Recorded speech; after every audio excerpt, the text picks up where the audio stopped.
Malam semuanya, ya ini F-Talk edisi 7 November 2022. Seperti biasa, malam ini kita akan berikan update market IHSG dan saham-saham yang sudah masuk di kolom komentar F-Talk edisi 6 November 2022. Ada beberapa, ini cukup ya lumayan, kita akan bahas nanti. Oke, kita langsung mulai saja dari pembahasan IHSG. Seperti biasa, hari ini IHSG masih melanjutkan konsolidasi seperti yang kami sampaikan di Stockholm minggu ini, bahwa IHSG pergerakannya di rentang 7120 dengan support 6925. Kemarin sempat turun di berapa? Kemarin di bawah 7000 ya. Nah, hari ini mengalami kenaikan. Tadi pagi sempat turun juga. Ini cukup baik, masih perkembangan hari ini cukup bagus. Jadi mungkin saja besok ada pengujian kembali 7120 sampai dengan 7140 ya. Jadi kita harapkan bisa breakout dan tutup di atasnya agar IHSG keluar dari fase konsolidasi ini dan melanjutkan kenaikannya ke 7300-an ya. Gitu. Jadi potensi besok adalah pengujian resist. Apabila berhasil, lanjutan IHSG adalah ke 7300 sampai dengan 7370-an. Kita langsung masuk ke pembahasan saham. Yang pertama kita akan bahas adalah Technical Adaro. Oke, Technical Adaro ya. Kemarin kita sudah bahas Indica.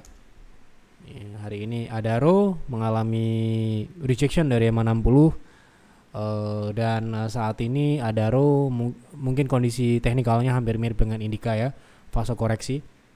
Jadi sudah sebulan ya, tepat sebulan di 7 September yang lalu, 2 bulan sorry, Adaro ini sudah stuck di bawah 4100 ya, dan ini adalah fase konsolidasi mendatar. Ya, kemarin sempat turun di bawah EMA 60 namun dipertahankan sampai hari ini. Ya, kemungkinan konsolidasi ini masih dapat berlanjut dalam beberapa waktu ke depan ya. Jadi memang posisi Adaro saat ini memang sudah cukup tinggi. Kalau kita meninjau dari target kenaikannya pun memang relatif sudah masuk area target ya. Nah, ini sudah menyentuh level 4200 yang merupakan target 1,6 ya. Setelah tercapai di Oktober lalu, sebulan yang lalu, Adaro cenderung mengalami koreksi ya.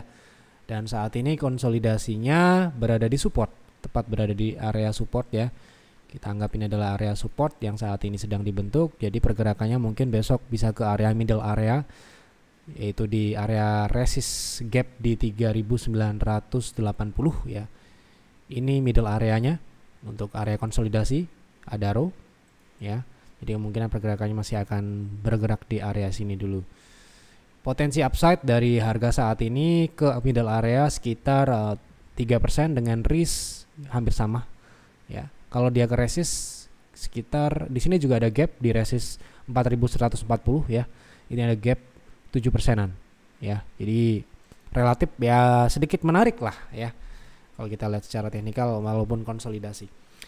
Kita lanjut ke pembahasan selanjutnya. Mohon analisa dulu saham Kars. Saya dah pegang. Maksudnya sudah beli ya di harga 82, 88, 91 di 3 sekuritas yang berbeda. Wow. Apakah ada peluang ARA seperti bulan lalu?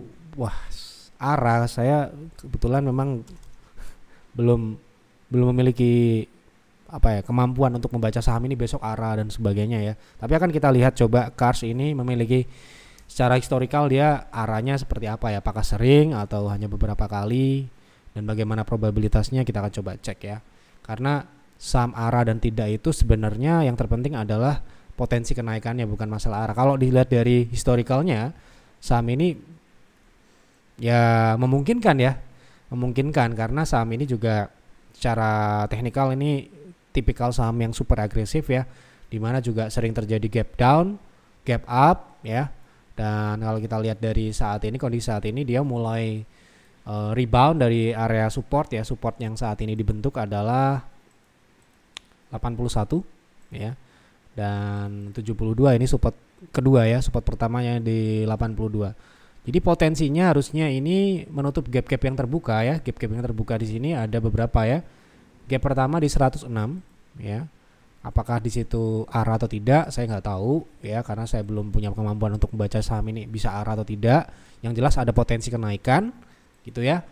Potensi kenaikan ini mungkin ya sekitar 24%, sampai dengan 40%, tapi akan dicapai dalam 1 hari atau arah atau tidak saya nggak tahu. Yang jelas ini arahnya ke sana, ke atas. Sementara ini selama tidak kembali turun di bawah 560 ya, karena terakhir Kars ini bisa dikatakan bertahan di atas 560 yang membentuk, kalau kita perhatikan di time frame yang lebih kecil misalkan di H4, di sini terbentuk sebuah high low ya, meskipun hari ini terlihat tertahan di 91. Jadi konfirmasinya adalah 91 ini kalau bisa breakout di atasnya, Kars berpotensi naik cukup signifikan 24 sampai dengan 40% dari harga saat ini.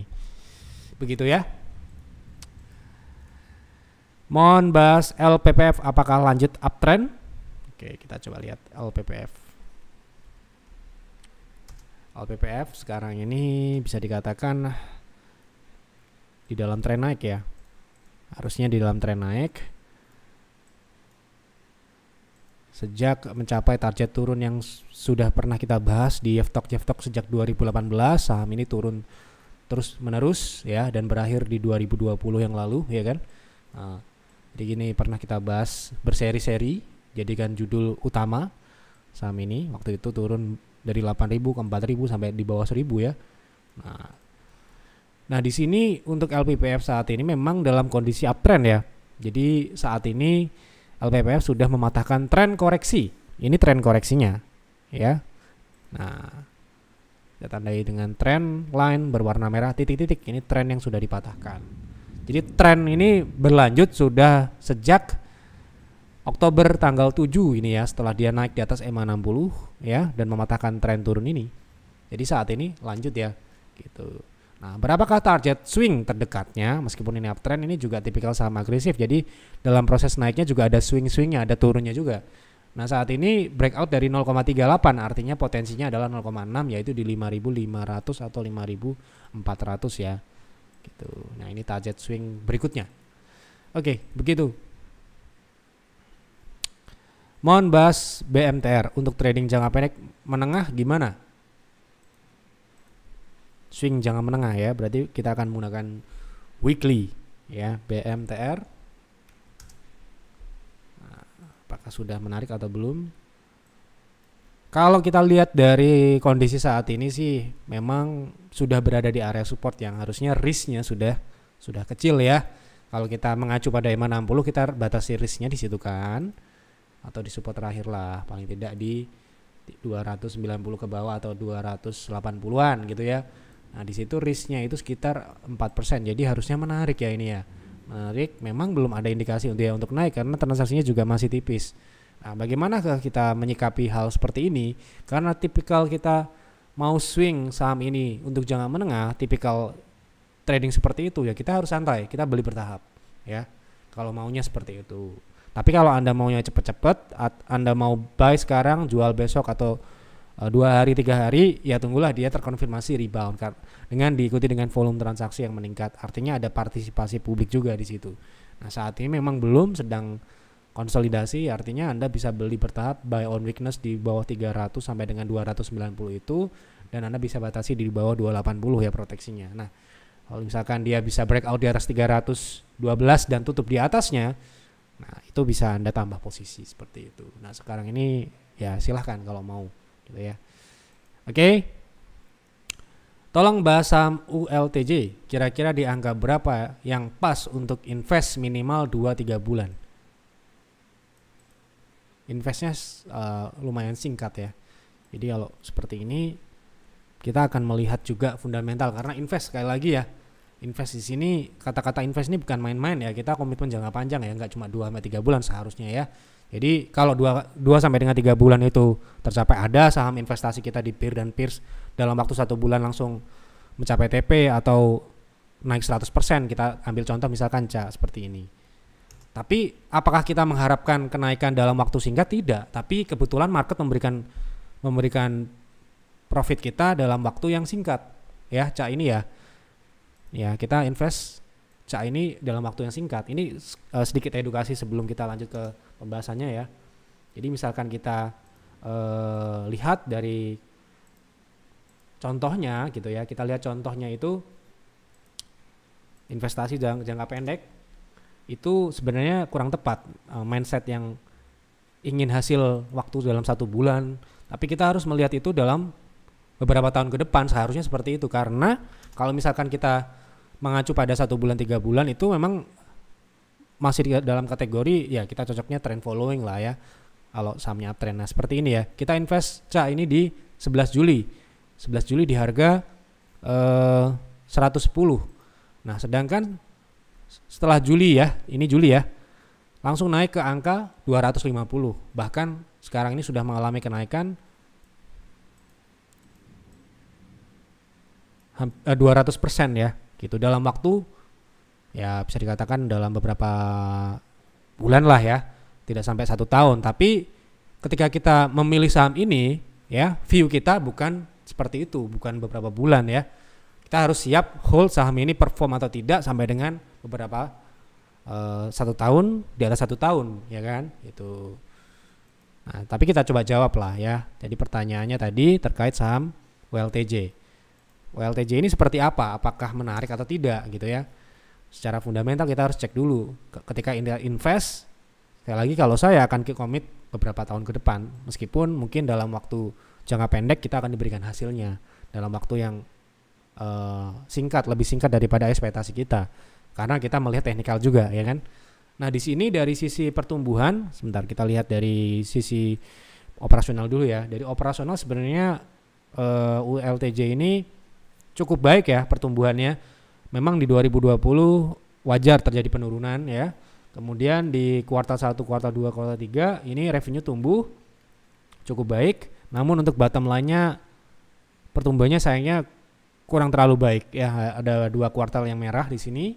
Kemudian dari sisi profitabilitas apakah tebal atau tidak? Kita lihat di sini bisa dikatakan cukup tebal di atas 10%.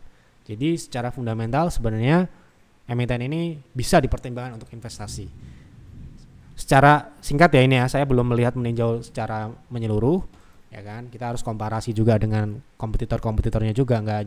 Ketika kita memilih sebuah saham ya kita tidak hanya melihat saham itu, tidak hanya melihat perusahaan itu, tapi kita melihat kompetitornya ada gak yang lebih bagus dari dia dan juga menawarkan harga saham yang sekarang ini bagus. Nah kalau kita tinjau dari secara teknikal, saham ini ULTJ ini dalam kondisi yang masih belum terlalu bagus ya. Memang bisa dikatakan ini sedang downtrend ya, sedang downtrend jangka pendek. Tapi kalau kita mengharapkan kenaikan dalam waktu singkat ya kita belum untuk saat ini. Tunggulah dia konfirmasi dulu, paling tidak ada kenaikan di atas 1585. Kalau dia nanya tadi kira-kira dianggap berapa pas untuk invest minimal 2 sampai dengan 3 bulan minimal ya, dalam waktu singkat ya berarti ya. Jadi kalau saya seperti trading, tapi tradingnya lebih ke jangka menengah ya. Trading jangka menengah itu acuan kita adalah tren. Kalau trennya ini belum berbalik ke uptrend ya kita nggak akan pegang. Kenapa? Mengantisipasi ternyata masih ada potensi penurunan lebih dalam, sehingga waktu investasi kita bisa lebih panjang daripada yang kita harapkan gitu ya. Sehingga maka dari itu kalau misalkan kita mau masuk di ULTJ ini, saya sarankan ya paling tidak ada konfirmasi tren koreksinya ini selesai dulu ya kan. Tren koreksinya ini kan baru saja mengalami rebound di atas 1340 ya. Nah di sini berarti ini bisa dilihat kalau ini dipertahankan dalam waktu ya bisa dikatakan beberapa minggu ke depan dan mulai menunjukkan adanya kenaikan paling tidak di 1500, Anda bisa coba test lot dulu. Nanti kalau trennya ini sudah benar-benar patah, baru Anda masuk lagi gitu ya, atau tambah posisi. Di sini sudah kelihatan targetnya di 2000 ya. Jadi kemungkinan dalam jangka menengah, saya tapi tidak bilang ini dalam waktu 2 sampai 3 bulan, tapi ini sesuai dengan apa yang terbentuk di fundamental, kinerja fundamentalnya. Seharusnya dalam jangka panjang, dalam waktu beberapa bulan atau di atas 1 tahun, saham WLTJ ini harusnya dalam kondisi yang uptrend. Kalau kita tinjau dari monthly misalkan, saat ini saham ini sedang bergerak di bawah 60. Inilah yang kita antisipasi, jangan sampai ini kebablasan turun ya kan. Nah maka dari itu kita harus memastikan kondisi teknikalnya baik atau layak terlebih dahulu. Kalau fundamentalnya udah oke, udah layak, Anda tinggal melihat kondisi teknikalnya sudah oke apa belum. Kalau belum ya ditunggu dulu aja. Siapa tahu dia masih bisa turun lagi dan ya membuat investasi kita menjadi lebih lama gitu kan. Seperti itu. Ini sedikit advice aja untuk Bapak Ibu yang mungkin sekarang ini mau masuk di sebuah saham untuk investasi, ya kita melihatnya jangan 1 atau 2 bulan 3 bulan gitu ya. Kita melihatnya beberapa tahun ke depan, meskipun market bisa saja memberikan kita keuntungan dalam waktu yang mungkin singkat, 1 bulan 2 bulan, seperti yang saya contohkan di saham Cahaya Keramik tadi gitu ya. Kebetulan itu kita anggap betulan lah ya. Kita investasi tempat yang benar, di emiten yang benar, teknikalnya memenuhi syarat, ya waktu investasi kita kemungkinan besar akan lebih singkat. Oke, berikutnya mohon dibahas saham auto, apakah menarik untuk trading di harga saat ini, bagaimana risk rewardnya.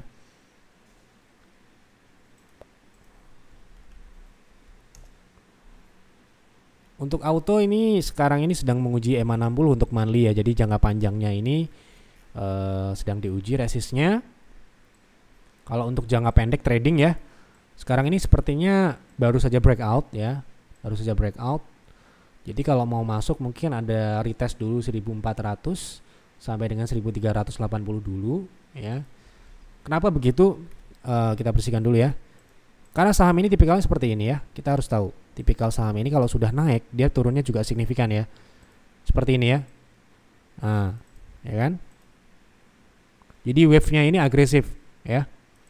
Nah, jangan sampai ini menuki ke bawah juga. Nah, maka dari itu ada baiknya tunggulah momentum koreksi. Kalau beli sekarang ini mungkin benar buy on breakout, tapi kalau buy on breakout dengan risk yang tidak menarik ya buat apa? Ya, bagusnya memang ini tunggu dulu adanya retest di 1380 ya. 1380 atau juga bisa juga di 1335. Karena ini memungkinkan ya, dengan tipikal saham ini yang agresif pergerakannya seperti ini. Ya, dia bisa saja berproses kembali di EMA 60. Kalau saya ini akan menunggu di EMA 60. Nanti urusan dikasih atau enggak ya itu biarlah market yang menentukan. Kalau nggak dikasih kan ada saham yang lain gitu kan. Seperti itu. Kalau sekarang ini ya sudah tidak worth it lagi untuk masuk karena sudah naik posisinya. Kalau Anda mau masuk tunggulah di EMA 60 ya. EMA 60 sekarang ini di 1245 ya. Kalau dia turun ke EMA 60, bahkan ini beberapa kali turun di bawah EMA 60 dan masih uptrend ya. Nah, ini kalau dia turun ke EMA 60 itu turunnya 12% loh ya. Jadi itu sudah di atas batas toleransi. Misalkan di private trading room. Di private trading room nggak ada trading yang loss sampai dengan di atas 5%. Ya, di dalam kondisi normal ya. Dalam kondisi normal nggak ada yang 5%.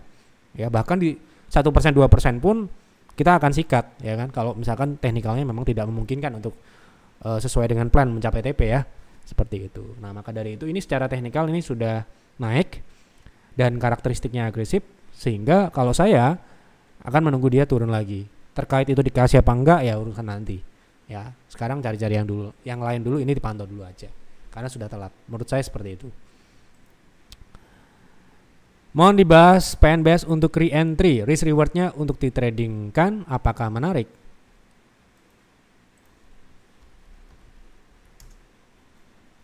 Jadi PNBS ini terakhir sudah patah tren ya, sudah patah tren, sehingga kita mengharapkan ini untuk swing dulu ya.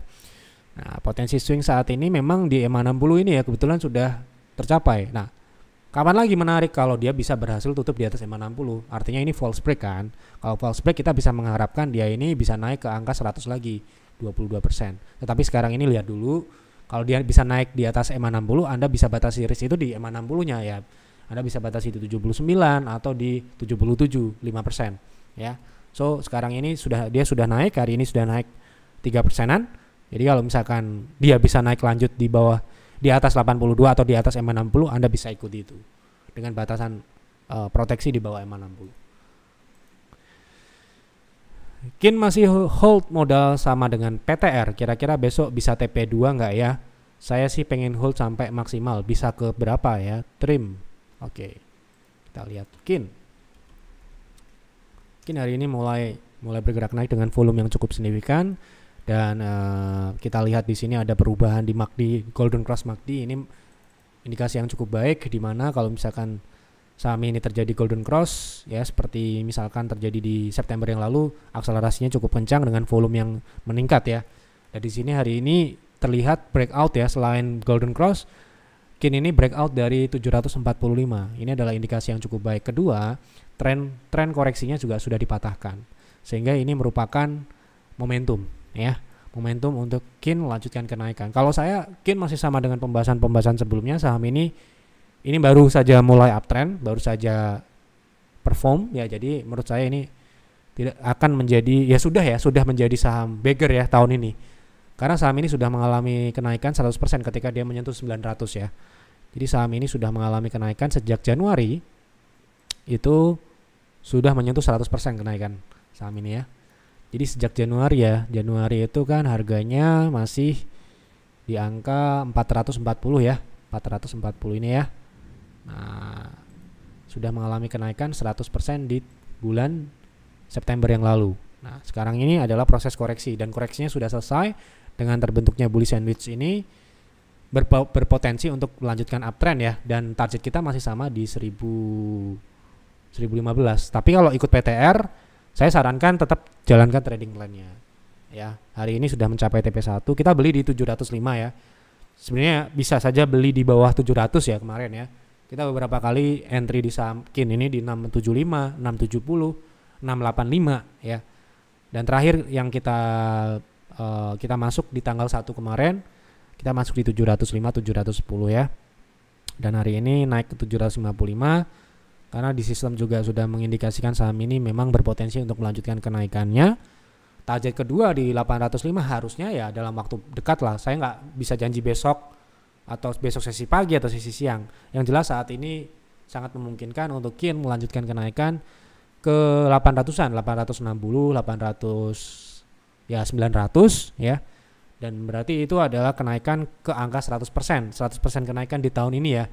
Performance-nya salah satu saham yang luar biasa. Ini kita juga masuk saham KIN ini di Pierce ya. Mungkin Bapak Ibu sudah tahu lah ya, kita bahas KIN sudah sering kita bahas terkait investing di Pierce. Saham ini masuk ke dalam Stockpicks edisi Oktober setahun yang lalu ya. Dan beberapa kali KIN ini mengalami kenaikan, namun kita masih hold sampai dengan hari ini ya. Jadi terakhir kita akumulasi di 420, 410 ya. Setelah itu kita nggak akumulasi lagi sampai dengan hari ini ya. Kita harapkan saham ini akan menjadi bagger selanjutnya setelah untuk Pierce ya. Terakhir kita bagger di saham BRMS. Kemudian juga ada beberapa, ada 3 kalau nggak salah yang sudah naik 100% bahkan ya. Dan ini mungkin salah satu yang akan menyusul, dan TP3 kita sudah tercapai hari ini ya. Dan kita masih harapkan saham ini bisa naik lebih lanjut ya. Nah, ini 1015 ini mungkin akan dicapai dalam beberapa bulan ke depan ya. Kita nggak ngomong besok ya. Besok ya mungkin bisa saja di 800 ya. Karena kinerja dari KIN sendiri memang secara fundamental tentu saja menurut kami salah satu yang layak investasi, dengan pertumbuhan yang bisa dikatakan luar biasa ya. Pertumbuhannya Anda bisa lihat di sini, pertumbuhan 2 tahun terakhir ini revenue tumbuh 10 sampai dengan 41% ya, dan kita lihat di sini sempat naik 198%. Untuk operasionalnya konsisten di atas 30%. Kemudian kuartal 1, kuartal 2 di sini juga bottom line-nya juga tumbuh cukup signifikan. Di kuartal 1 148%, kemudian kuartal 2 30% ya. Meskipun di sini ada revenue ada turun sedikit, tapi secara operasional mengalami pertumbuhan. Ini artinya indikasi yang cukup positif untuk Kencana Energi ini. Harusnya paling tidak level psikologi 1000 akan dicapai dalam tahun ini ya, sampai dengan Desember berarti kan. Nah, ini adalah salah satu yang mungkin ya kita terus tradingkan di PTR juga. Tidak hanya kita invest, tapi kita juga tradingkan karena pergerakannya memang lumayan agresif, dan itu adalah tipikal saham trading gitu ya, bukan saham yang lemot gitu ya. Saham yang kalau naik kenceng dan transaksinya besar gitu ya. Itu yang kita inginkan, agresivitasnya, dan kita bisa manfaatkan itu untuk trading. Dan juga untuk investing kita tentu saja di modal yang saat ini akan sulit untuk kembali ke sana ya gitu. Jadi seperti itu untuk KIN. Jadi potensinya ke TP2 harusnya dalam beberapa hari ke depan, semoga besok lah ya. Itu kalau untuk ke 1000 ini ya kita nggak berani bilang besok atau minggu depan gitu ya, walaupun bisa saja, tapi kita harus realistis juga. Semoga ya kurang dari 2 bulan ke depan ya, atau bulan Desember besok sudah di angka 1000 lah ya, semoga gitu ya, harapan kita. Namanya market ya, kita nggak tahu pasti ya, yang jelas kita ikut saja bagaimana dinamika di market. Baik, seperti itu untuk pembahasan Yev Talk edisi 7 November 2022. Semoga pembahasan malam ini dapat bermanfaat untuk Bapak Ibu semua, dapat memberikan informasi yang menguntungkan. Jangan lupa untuk analisa lagi, buat trading plan, buat investing plan. Jangan ditelan mentah-mentah, karena Yev Talk ini adalah opini saya pribadi, prediksi saya pribadi, bisa benar dan bisa salah ya. Seperti halnya yang lain, gak ada yang benar terus, ada yang salah juga, itu hal yang wajar. Jadi pastikan ketika Anda melakukan transaksi, buat trading plan dan jalankan trading plan itu dengan baik. Kalau Anda investasi, buatlah investing plan dengan baik. Analisa fundamentalnya terlebih dahulu, jangan sampai Anda trading kemudian nyangkut berubah jadi investing, jangan sampai seperti itu ya, karena investasi itu komitmen jangka panjang ya. Anda juga harus bisa melihat fundamental itu dalam beberapa waktu ke depan, jangka panjang, apakah memang secara fundamental bisa bertumbuh atau tidak. Ya itu Anda harus bisa kalkulasi, bisa estimasi. Jangan sampai Anda ikut-ikutan tetapi tidak mengerti ya. Makanya di Stockpicks selalu ada penjelasan bagaimana kondisi fundamentalnya dan bagaimana ke depan, supaya Anda juga dapat gambaran. Nah, ketika Anda investasi secara mandiri, Anda juga harus seperti itu ya, berpikir sebelum berbuat ya, menganalisa, memproyeksi sebelum melakukan pembelian atau melakukan investasi ya. Karena uang itu, modal Anda itu kumpulkan dengan susah payah. Anda mungkin bekerja, berkarir, menabung dan sebagainya, mengumpulkan dalam waktu yang tidak sebentar. Jangan sampai Anda melakukan hal-hal yang tidak terkalkulasi dengan baik, sehingga menyebabkan uang Anda itu sia-sia, atau ya bisa dikatakan investasi Anda tidak membuahkan hasil atau justru malah merugikan. Seperti itu saran saya buat semua, tidak hanya untuk member, terutama untuk member saya ya. Jelas di PTR dan PIRS itu ada plan semua, itu harus dijalankan dengan benar. Itu saja. Mohon maaf apabila ada kekurangan atau kesalahan dalam penyampaian Yev Talk malam ini. Selamat malam dan selamat beristirahat.